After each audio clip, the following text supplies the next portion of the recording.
অবিশ্বাসীরা, ভুল করেছো, অন্যায় করেছো, পাপ করেছো, জুলুম করেছো, আমার কাছে ফিরে আসো, ক্ষমা চাও।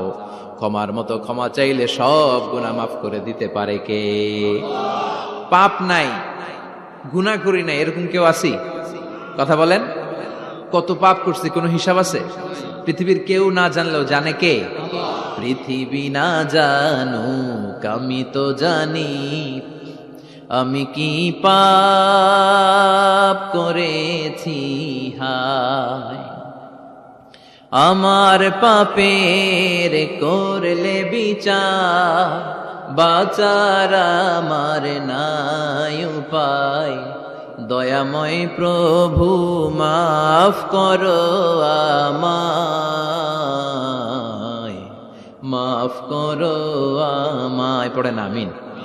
আমাদের পাপগুলো ক্ষমা করে কে? চিল্লায় বলেন কে? আল্লাহ ডেকে বলে, গোলাম আমি হলাম গাফিরুয যামব কাবিলুত তাওব। আমার কাজ হলো ক্ষমা করা, আমার কাজ হলো তওবা কবুল করা।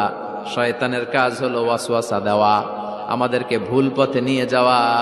আর আমাদের কাজ হলো ভুল করে ফেলা, আল্লাহর কাজ হলো ভুলগুলো মাফ করে দেয়া।